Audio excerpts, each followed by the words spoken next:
Hey everybody, this is Russ from Retro Game Core. I think it's time for an updated EmuDeck video, so this is going to be an emulation starter guide for the Steam Deck. I've made a lot of these guides over the years, but it's been a while since my last one, and even though the process itself hasn't changed that much, it's always worth revisiting because some of the menu options are a little bit different. And so this is really just a new fresh coat of paint on the old EmuDeck process if you want to get up and running when it comes to emulation. And the reason why I like EmuDeck so much is because it seamlessly integrates with your SteamOS interface. This means that in addition to just browsing through your Steam library to play your favorite PC games, you can also put your favorite retro games up there as well. And so in this video, I'm going to show you how to do all that stuff and a couple tips and tricks along the way. And so without any further delay, let's go ahead and get started.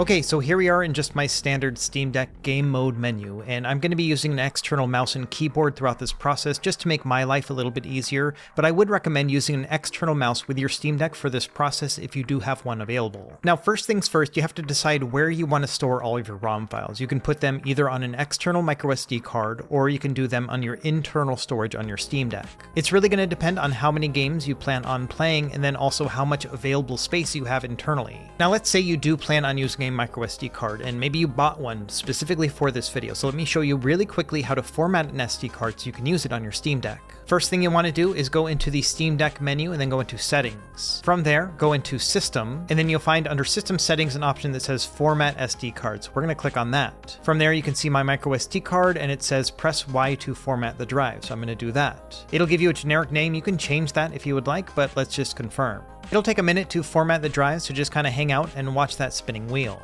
And once you're done, you'll have your internal storage and then also your microSD card. You can see I'm just using a 256GB card here as an example. And it is worth noting that once you've formatted a microSD card to work on your Steam Deck, you can use this for games as well. It's not just for ROM files like in this video. And for me personally, I've got a 1TB drive in my Steam Deck, so I'm actually going to put all my ROMs internally, but I wanted to show you how to set it up if you don't have that much internal storage and you want to put it on a microSD card. Either way, once we've got our storage stuff sorted out, we can go and back out into the main menu, and then now go into Power. And in this menu, you'll see an option that says Switch to Desktop, so let's move over to that. Okay, so here we are in desktop mode. This is where we're going to set up and configure EmuDeck. First thing, we need to download it, so we're going to go into a web browser, and from there, go to EmuDeck.com. This page will walk you through a lot of the features that are available within Steam Deck, and some of the extra tools as well. We will cover a lot of these in this video, but I'm also making this kind of a beginner's guide, so if you want to read more about some of this stuff, I would check out the website. In addition, they've got a very robust wiki page, and I'll reference that a couple times throughout this video. Either way, first thing we want to do is actually download it. So we're going to click on the download button, and that will show you a list of all the different platforms you can install EmuDeck on. We're going to choose SteamOS. Now there is an early access version. If you join their Patreon, it's going to have a couple additional things like Cloud Sync, but we're just going to go with the free option here today. Once the download is complete, we're going to click on this little folder icon. That's going to bring up where the actual file is. And the EmuDeck app, we need to move over onto our desktop first. So we're going to hit move here. And so now you can see the app on the top left. I'm going to double click on it. It's going to give us a warning and say, do you really want to do this? And we're going to hit, yeah, man, I want to do it. From there, you're going to see a bunch of stuff just popping up on the screen and installing EmuDeck. So just kind of hang out and let this stuff happen. After that, we're going to be greeted with this window, which says, Welcome to EmuDeck for SteamOS. We've got two different ways that we can set up our device. Number one is going to be easy mode, and this is going to be if you're just getting started, you don't know anything about emulation, you just want to get up and running. This is going to make all those configurations for you. I'm going to go into custom mode because this will show you all the options that you can choose as we go through it. So first thing, it's going to ask, where do you want to store your ROMs? And this is what we were talking about earlier. You can put it on your SD card, you can store it internally, or if you have like a custom directory, like you're a more advanced user, you can do that as well. I've got a lot of space on my internal storage, so I'm going to choose that. But again, if you'd rather have it on your microSD card, you can do that too. After that, we'll hit next, and now it's going to ask us to choose our device, and obviously we're going to pick the Steam Deck. So next, they're going to ask you your level of integration. This is going to be whether or not you want to have a lot of ROM games showing up in your SteamOS library, or if you'd rather just have one app to do it all. So the low-level integration means that you will just have Emulation Station Desktop showing up, and from there, you will actually browse through all your games. So this is kind of like an app within an app, and so you'll only see Emulation Station Desktop, which will cover all of your ROM systems. Now on the other end is the highest level of integration, and so what they're talking about here is that you will actually put the games themselves in your Steam library, so they will be interspersed with like your regular PC games. And this is really handy if you want to focus on just one game at a time, because it's going to show up in your main menu just like any other PC game, as opposed to the low system, which is only going to show Emulation Station, then you'll have to drill down and navigate to it. So in this video, we are going to do the highest level of integration just because I want to add a select few games to my actual SteamOS library. After you've made this choice, just click on the Next button, and now it's going to ask you which emulators you want to have installed on your device. And bear in mind that installing an emulator on your Steam Deck doesn't necessarily mean much, because it's just going to be the app itself. And you can see that by default they've got a bunch, but maybe for example you don't plan on trying out PS4 emulation on your Steam Deck, so you can unselect that, and a couple others if you would like as well. It'll really come down to what systems you plan on playing on your device, and so I'm just going to leave it mostly at default, but also uncheck some of the ones I know I will probably never use, at least on this Steam Deck. Once you've made those choices, we're going to hit Next, and then now it's going to show a bunch of emulator configurations. So the idea here is if you've already installed one of these emulators, say for example the PSP emulator, and you've got it all perfectly set up, you don't want to change anything, then you would unselect it. That means that EmuDeck is not going to mess with your configurations. However, if you haven't installed anything just yet, I would recommend keeping all of these checked, because that means that EmuDeck is going to make those configurations for you. And bear in mind that these configurations have been tweaked over years with community feedback, and so some of these are really well optimized, and so I do like the EmuDeck configurations. So after that, you can hit Next, and now it's going to ask you whether or not you want to have autosave and auto-load. Essentially, this means that as you start up a game and you exit it, it's going to save where you were, and then the next time that you open it up, it's going to take you back to where it was. This is only going to really be applied to the more retro systems, and I love this function, and so I'm going to leave it on. Next, we can log into retro achievements, and this is really cool. It's kind of like PlayStation trophies or Xbox achievements, but for your retro games. If you do want to log in, you have to go to retroachievements.org and create an account. It'll give you a username and password, and then you use that right here. So there we go, I've added my credentials, I'm going to hit log in, and it should find me. And so now I'm connected, and it's going to work with RetroArch and PSP, PS2, as well as PS1. After that, we'll hit Next, and now it's going to ask whether or not we want to have game bezels as we're playing retro systems. And so this means with the more retro systems, 4:3 and 10:9 aspect ratios, instead of having black bars, it'll actually show you something that's customized to that system. Bear in mind that the developers behind EmuDeck are from Europe, and so some of these will actually have a European look to them, and you may not like that. So in general, I'm actually going to turn this off because I don't really want to see the bezels as I'm playing. On the next page, it's going to ask you whether or not you want to use 4:3 or 3:2 with the Sega systems, because some people like to play them a little bit wider. I like the original 4:3, so we're going to use that. Same thing when it comes to the Nintendo systems. You can choose between 4:3, which is the standard for most televisions in the US back in the day,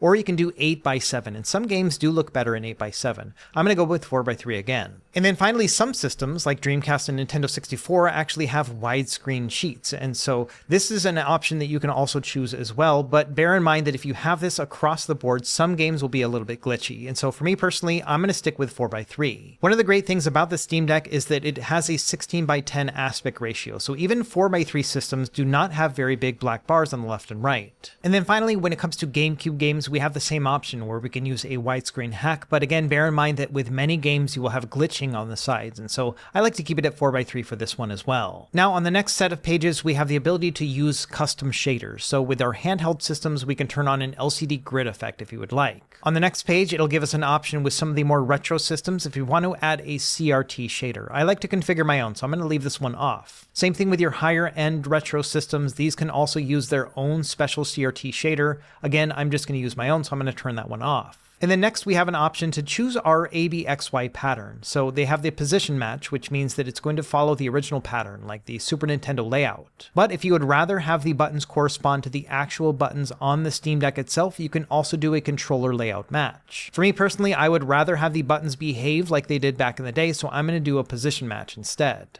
After that, we have a summary page that'll talk about all of the apps we're going to install and their configurations, and then all those little tweaks that we decided throughout the customization options. Once you're done with that, we can click on Finish, and that will start the actual installation of EmuDeck. This will take a while, about 5 or 10 minutes, because it's going to go through and find all these apps on the internet, download them, then install them, and then configure them. So this is a great time to grab a snack and drink and kick back and maybe dream about your favorite retro games that you'll be playing by the end of this video. Okay, after that, it's going to give you a list of all the apps that have been installed, and it'll also mention that if you have any problems, then you can do a custom reset within the Manage Emulators page. And I'll show you how to do that later in this video, but for now, let's hit Next. From there, it's going to talk about adding your own games, and you've got a couple different options for it, including an automatic import function that is built within EmuDeck. Personally, I like the manual copy, so we're going to do that. Now, when it comes to adding games, I've always found the easiest way to put games on your Steam Deck is to use an external hard drive that has all your games already on it. In this example, I'm going to use an external flash drive. So I have this one right here from Samsung. It's 256 gigabytes and it has plenty of games on it. Generally, I will use this with various systems, including my Mac, and so this has both my games and my BIOS files on that. Bear in mind that games and BIOS files are copyrighted, so I'm not going to show you how to get them. You are on your own to source them. And once you have it plugged in, then go down to this icon here on the bottom right,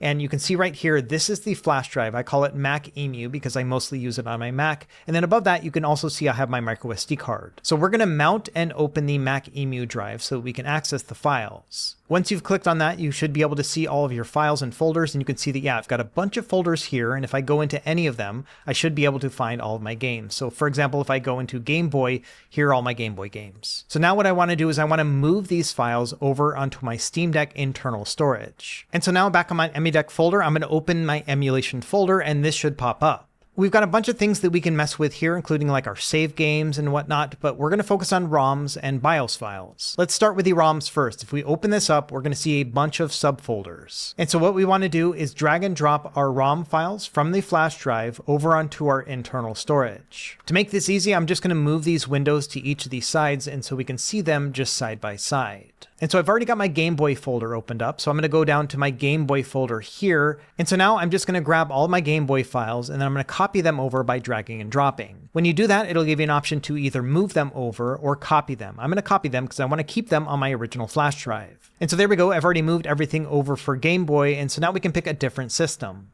Let's go ahead and do Dreamcast next. So you can see I have 8 games listed here, and I maybe don't want to move all of them over. Let's say I only want to move these 4 over, so I can just grab those 4 and then move them. And depending on the size of the files, it might take a little bit longer to move them over. For example, Dreamcast games are much larger than Game Boy games, so it's not an instant move. And that's essentially how this process works. You just need to find the folder on your Steam Deck, then find the folder on your flash drive or hard drive, and then just move them over. And of course, it's up to you which games you want to move over. Let's say I only want to do these 4 PS2 games, so I'm going to move these over and then select copy here. And so this will likely be the most tedious part of the entire process because number one, you've got to get your game files first, then maybe organize them on your flash drive so they're easy to find, and then you'll have to drag and drop them over onto your Steam Deck. And bear in mind that you don't have to do this all at once. So if you want to try out a couple systems, then add some other ones later on, you can do that as well. One thing worth noting is that some of these folder names may not make sense if you're brand new to emulation. And a lot of these are kind of standards within the emulation community. For example,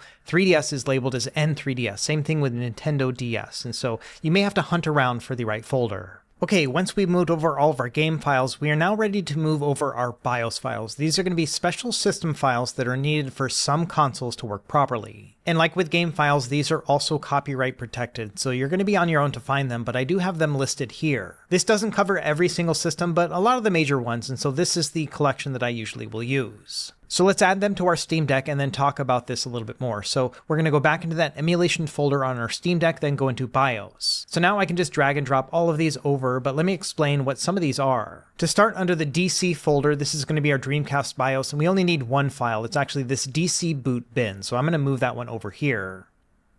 These 3 right here are going to be for Sega CD, so I'm going to add them as well. And then we have these 3 files right here, which are for Game Boy, Game Boy Advance, and Game Boy Color. These are not necessary, but they will give you the boot logo when you start up a game, and so I like to see that. When it comes to Sega Saturn, we need 2 different BIOS files. This one is for US region games, this one is for Japanese games, so I'm going to move these both over as well. Next up, we have PlayStation 1 and PlayStation 2 BIOS files. Now, these can have a bunch of different numbers depending on the system that you pull the BIOS from, but these are the 2 that I use right now, so I'm going to copy them over. And then one other one I want to mention is that for original Xbox, you need these 3 files right here, so you just want to copy these over too.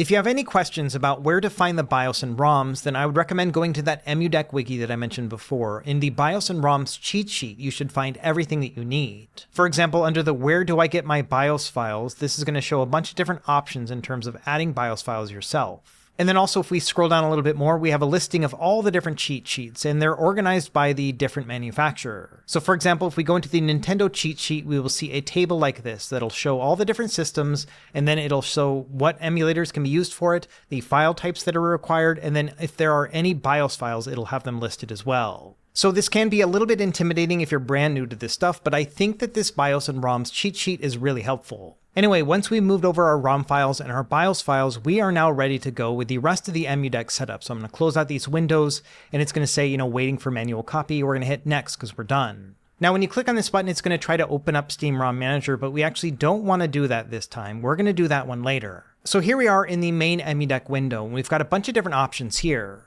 If we go into quick settings, you can see that we can reconfigure some of those things that we initially set up, and we can also go into manage emulators and make some individual configurations. For example, if we go into Dolphin, you can see here we've got a bunch of different options. For example, we can reset the configuration, we can update the app, we can uninstall it, or we can also look at all the different controls and hotkeys that we have for each of them. And we'll talk about some of these other options later, but for now, under Manage Your Emulators, scroll down to the bottom until you get to the Steam ROM Manager. And here what we want to do is reset configuration, and that's because right now, at least with EmuDeck, when you first try to open it up, it's better to update the app first. And so we're going to reset this configuration, and that's going to allow us to get the latest and greatest with SRM. Either way, once you've now done that, we can go in and click on Steam ROM Manager. And so this is what the correctly configured Steam ROM Manager should look like. You should see the Steam Deck in the background like this. Once you're here, you are good to go. So we're going to maximize this. And the next thing it's going to do is ask you to choose your user. So if we click on choose, it's going to show all the different accounts we have logged into our Steam Deck. I only have my own. So I'm going to click on this and hit save. From there, we're going to go into next, and this is going to give us a list of all the different things that we can have in our Steam menu. By default, it's going to turn all of them on, but what I would recommend doing is turning them all off and then choosing the ones you want to actually show. And for me personally, I only like to have a select few games actually showing up in my menu. And so what I'm going to do here is I'm going to pick the systems I want to actually see. For example, there are definitely some GameCube games I want to see, so I'm going to click on that one. Same thing with Super Nintendo. I want to see a couple of these as well. I also want to have some PS2 games in my main menu, as well as a Saturn game or two, and so I'm going to click those. But for example, maybe I don't want to have PS1 games showing up, or maybe I don't want to have like my NES games showing up. So I can choose which ones I want to show in my menu. I will still be able to access all of them. It's just a matter of choice of what you want to see in your main interface. Another one we're thinking about is the emulators option. So this will allow you to get into things like RetroArch and Dolphin directly from the game mode. So for now, that's what I'm picking. My emulators, some Super Nintendo, GameCube, and then Sega Saturn and PS2. Once you've decided on what systems you want to see in the main menu, you can now click on Add Games. And from here, it's going to walk you through the process, which we're about to do, so I'm going to click on Parse. From there, it's going to go through all those systems that we had initially picked, and it's going to find all the games in those folders and then show them all right here. And it's going to be listed in alphabetical order, and so you can see I've got things like, some Super Nintendo games and then a couple standalone emulators, and so this is basically showing me all the stuff that I wanted to initially see. But the thing is, I don't want to see every Super Nintendo game, just a few of my favorites. So I'm going to click on Exclude Games. Once I've done that, I will now want to click on the games that I no longer want to see, and once I click on them, they will go dark. And so I'm going to go through here and just kind of choose the ones that I want to open up. And so I'm going to keep my emulators, those are fine, but I don't want to see Contra 3, but I do want Chrono Trigger. Same thing with Donkey Kong Country. I never actually really played these other two, so I like the first one the most. Either way, you just kind of go through here and decide which games you want to actually see in your main menu as you're browsing through Steam. Another thing you can do as well is you can change out the artwork. So say, for example, I don't like this Illusion of Gaia. So I'm going to click on the right button. It's going to show a bunch of different options that I can cycle through them all. There are 18 in total. Now for other games, it might have the wrong game listed. So say, for example, with Killer Instinct, this is the Super Nintendo version, but it's showing the modern one instead. So what I'm going to do is I'm going to keep this one up, but I'm going to show you later how to change this to a different game. Either way, I'm just going to go through here and deselect the ones that I don't plan on playing or at least having in my main menu. And I'm still going to have access to all these games through Emulation Station. This is really just a matter of which games I want to actually show up in the main menu. And so once you're happy with how this is all set up, we can go and hit Save Excludes. And so now you can see it only shows 35 titles altogether, and it's all the ones that I specifically wanted to see. So now let's talk about like fixing a game. So say for example, Killer Instinct, it's showing the modern game, but this is a Super Nintendo version. So I'm going to click on Fix right here. And now on the right side, you will see a list of other games that have the word Killer Instinct in them. And you can see that this one right here looks to be like the original, either the arcade one or the Super Nintendo one. So I want to use this one instead. And once you've clicked on that and you're happy with it, you can just click on Save and Close. And now you can see it's showing the original Killer Instinct game, and I can also scroll through this artwork, which is going to be the old school version. So at this point, I'm happy with it. So what I'm going to do now is click on Save to Steam. And up here, you can see that it'll show like what's happening, and then it says done adding or removing entries. If we also go into the log section, if we scroll down to the bottom, you can see that it says done adding and removing. So at this point, we are good to go. We can close out of Steam ROM Manager.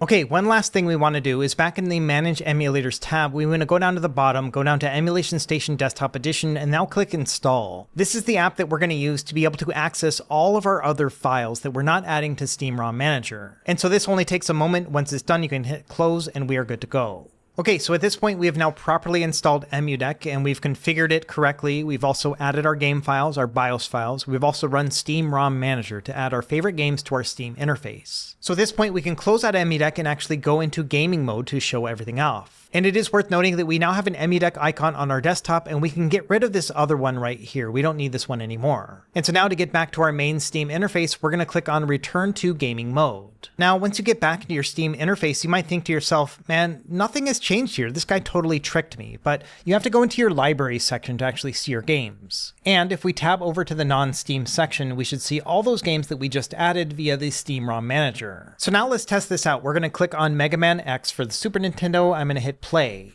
And after a moment, you should see the game pop up, and you should start to be able to play your retro games instantly. Also, if you press select and start at any time, it'll close out of the game and take you back into the menu. And of note, because we turned on that auto save and auto load, if I start the game up again, it should take me directly to where we were right before. And so that's a really handy way of getting in and out of your games. Just press select and start to exit, and then when you open it up again, it'll take you right back to where you were. Now also, if we exit out of this game and say we go back to the main menu, you can see that, yeah, now we have Mega Man X. So as we start to play our games, interspersed with our PC games, we'll start to see them here in our library. Let's try out another game. This time we're going to do Ratchet & Clank on the PS2. So same thing here, we can start it right up. And as long as you have the proper BIOS files installed, the game should start right up. And same thing, if we press select and start, it'll exit out of the game and take us back to the menu. And so in the most basic sense, we now have everything set up properly. We can start up all of our favorite games right here within Steam, and then they will show up in our library. Now, if you remember, the games that we're seeing right here are not all the games we added to our device. And so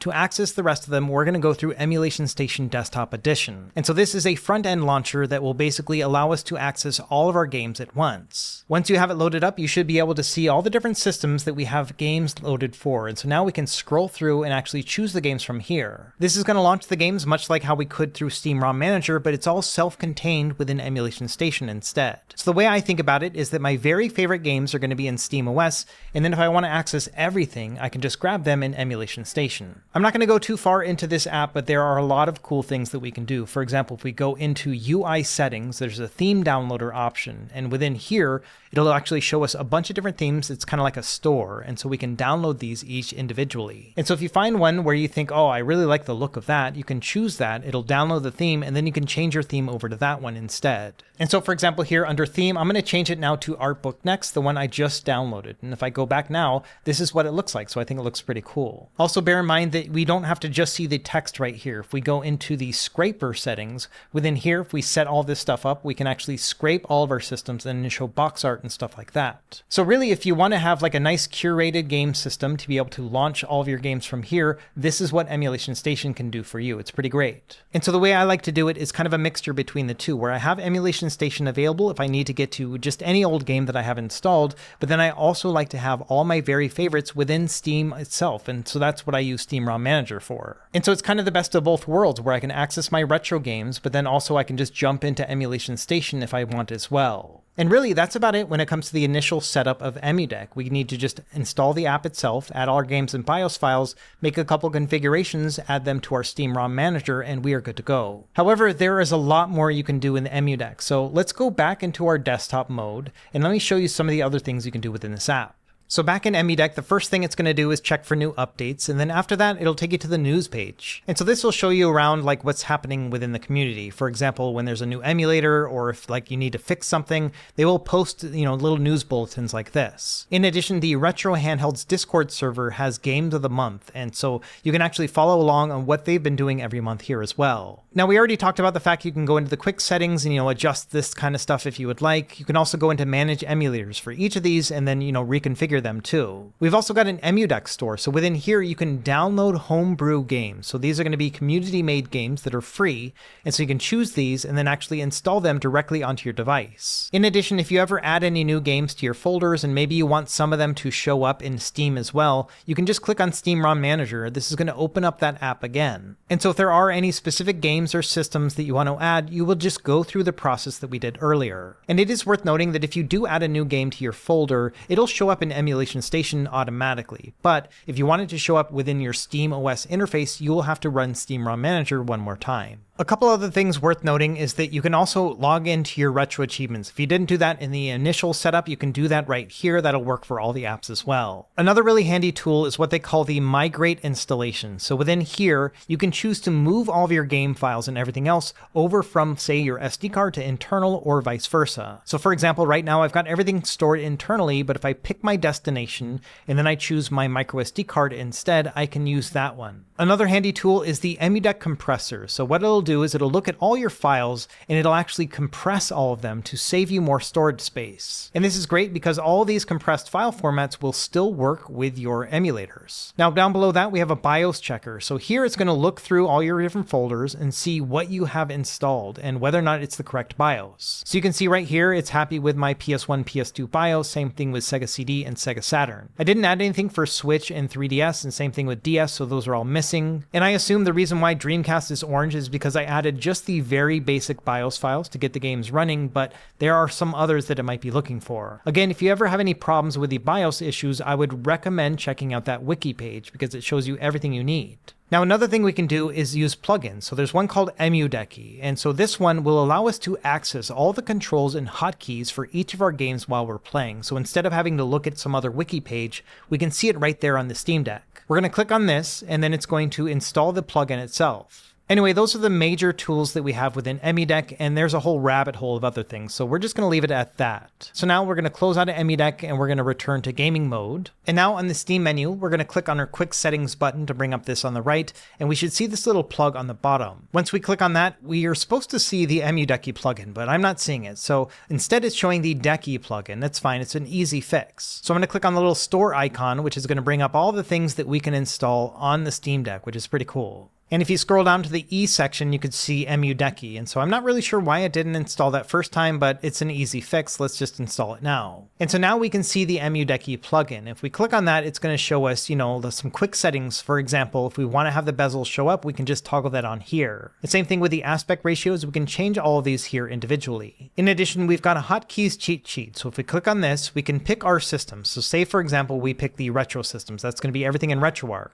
And so now it'll show us a graphic to explain everything that's going on. So number one, you can see that the select button is the hotkey enable button. And from there, everything else that we press is going to be a part of the hotkey enable. So for example, select and start, like we mentioned before, is to exit a game. But we can also do things like select and R2, it's going to be fast forward. Or if we want to save a state, it'll be select plus R1. Or if we want to load that state, it'll be select plus L1. Let's do another one. Let's open up the cheat sheet again. And this time, let's do GameCube for Dolphin. And so now looking at the hotkeys, you can see that, it's almost the same setup. So select and start to exit a game. We can also do fast forward, save state, and load state. The Dolphin emulator doesn't have quite as many hotkeys that you can use just because the way the app is set up. But it is worth noting that within Dolphin, it has what they call Hotkeys Expert. If we click on that, you will see that the hotkey enable is now the start button instead. I don't know why it's so fuzzy looking. Either way, now if we press start and then arrow button up, that'll increase the resolution. Same thing if we want to toggle the aspect ratio or decrease the resolution. All these are going to be with start as the hotkey instead. And that makes sense because it's a lot easier to press start and then the D-pad directions compared to pressing select in the D-pad directions,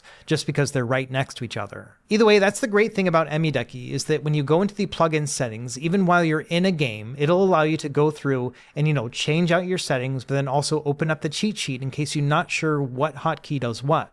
And really, that's about it when it comes to making this video. We've got everything set up. We've got our retro systems right here showing up. We've also got Emulation Station Desktop Edition. And of course, we can still play our regular old Steam games too. And there's a whole nother world of emulation out there as well. I just showed up to PS2, but you can do things like play, Xbox 360 games, PS3, Nintendo Switch. All that is available within EmuDeck as well. And my recommendation here is to go back to that EmuDeck wiki page, and here on the left side, near the bottom, you will see a listing of all the emulators they support. And so you can click on one, then click on SteamOS, and it'll walk you through the entire setup process and some tips and tricks for each of them. And so if you really want to get into the weeds, for example, like how to configure gyro for Wii U, this will walk you through the entire setup process. But for now, I think I've given you all the tools to help you be very dangerous, and that's the most important part right here. You can now play all your favorite retro games, and they're integrated in with your SteamOS interface. Let me know if you have any questions in the comments, and also check out the video description. I'll have a bunch of links there, including my own written guide for Steam Deck emulation.